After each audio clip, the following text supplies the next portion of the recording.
Assalamualaikum warahmatullahi wabarakatuh. Bagaimana kabarnya teman-teman? Segala puji bagi Allah Subhanahu wa taala. Salawat dan salam kepada nabi kita Nabi Muhammad sallallahu alaihi wasallam.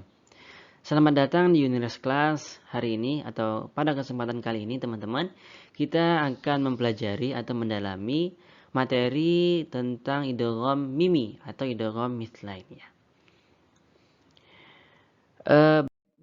Teman-teman, ada beberapa poin yang kita pelajari pada kesempatan kali hari ini. Yang pertama kita belajar ya, pertama pengertian dari idgham mimi itu, kemudian huruf-hurufnya apa aja, kemudian cara membacanya itu bagaimana, dan bagaimana pula contohnya atau bagaimana cara mempraktikkan bacaan dari idgham mimi atau idgham mithlainnya. Oke teman-teman, kita lanjut ya. Nah, kita lanjut ke pengertian pertama dulu ya. Ke pengertian idgham mimi atau idgham mithlain. Oke, teman-teman ya. Pengertian idgham mimi ya atau idgham mithlain ya. Ma makna idgham ya, idgham. Idgham itu ya, teman-teman, idgham itu artinya memasukkan ya. Idgham itu artinya memasukkan ya. Ya, idgham itu artinya memasukkan ya, teman-teman. Ya, kalau mithlain ya, mithlain itu artinya semisal atau sama ya. Semisal atau sama. Jadi ya, kenapa dia disebut dengan idgham mithlain ya? Karena hurufnya ya, karena hurufnya. Kita bisa artikan di sini secara istilah, teman-teman. Idgham mimi atau idgham mithlain yaitu apabila ada mim mati atau mim sukun bertemu dengan huruf mim ya. Ya, kita lihat ini.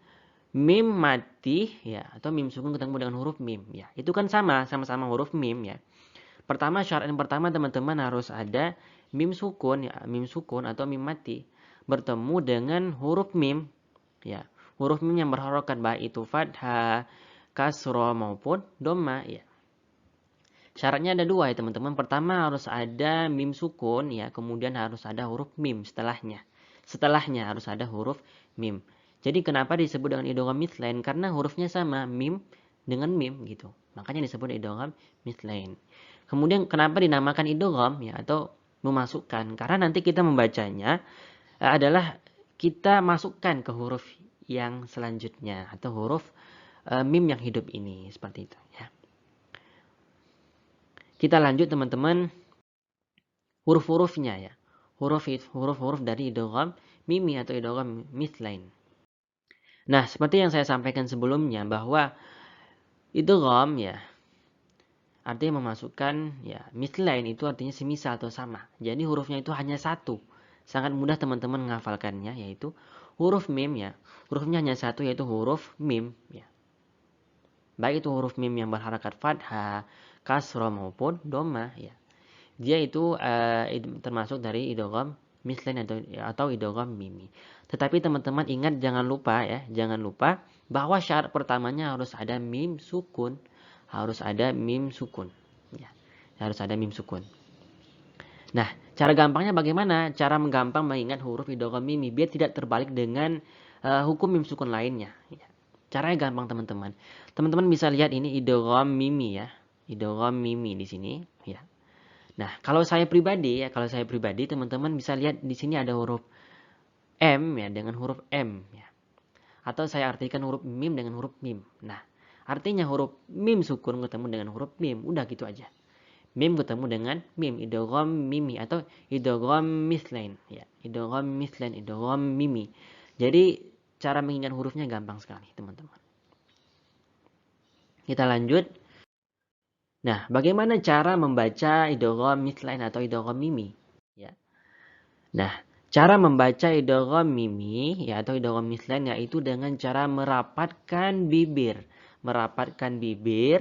dan mendengungkannya. Ya. Bagaimana cara membaca idgham mimi? Merapatkan bibir kemudian mendengungkannya. Nah, contohnya bagaimana ya? Kita langsung praktekkan saja ya, teman-teman. Ya. Nah, teman-teman ya, ini adalah contoh bacaan idgham mimi atau idgham mithlain ya. Seperti yang saya sampaikan sebelumnya, teman-teman, bahwa bagaimana cara kita mendeteksi atau mencari tahu bahwa loh, ternyata ini hukumnya idgham mimi. Loh, ini ternyata hukumnya idgham mislain ya, seperti itu. Nah, seperti yang saya sampaikan sebelumnya teman-teman, syarat yang pertama ya, kita harus cari dulu yang namanya mim sukun ya. Kita harus cari mim sukun ya. Kita cari mim sukun, kemudian ya ada huruf mim setelahnya. Nah, di sini ada huruf mim setelahnya, yaitu huruf mim yang berharakat kasroh ya. Baru dia disebut dengan idgham mimi atau idgham mislain. Bagaimana cara membacanya ya teman-teman? Seperti yang di slide sebelumnya ya, cara membacanya adalah merapatkan bibir dan mendengungkannya. Alladzi at'amahum min ju' at'amahum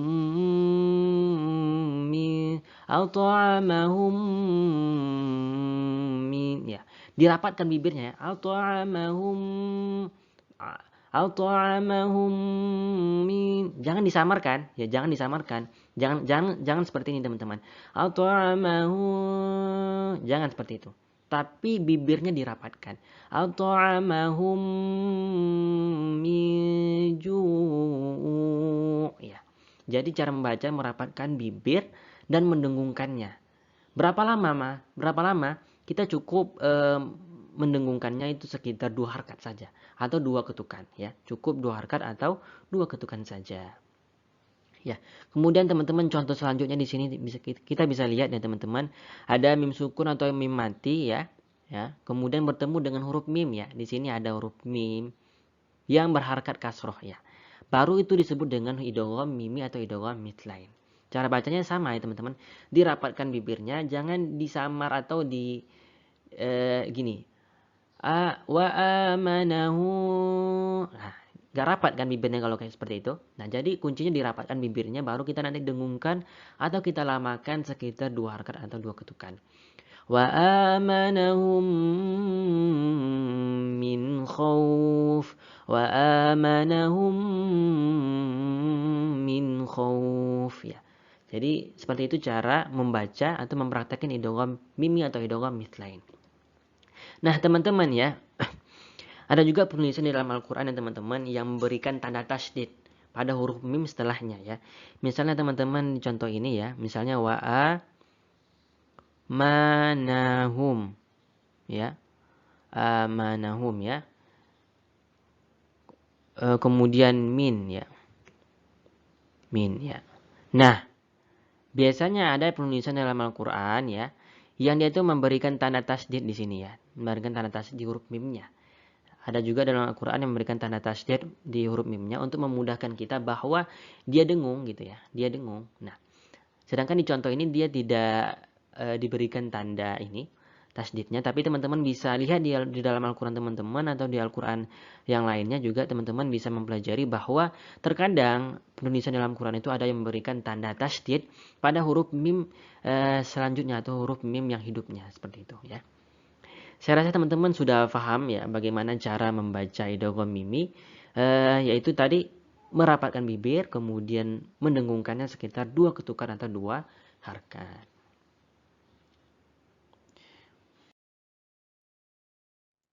Oke teman-teman, saya rasa cukup sekian penjelasan materi tentang idgham mimi atau idgham mislain. Mudah-mudahan yang saya sampaikan ini bisa bermanfaat bagi teman-teman dan terutama teman-teman bisa mempraktekkannya atau mengamalkan bacaan atau ilmu-ilmu yang teman-teman pelajari seperti ini ya. Terima kasih atas waktunya. Sampai bertemu lagi di materi-materi selanjutnya. Saya undur diri. Assalamualaikum warahmatullahi wabarakatuh.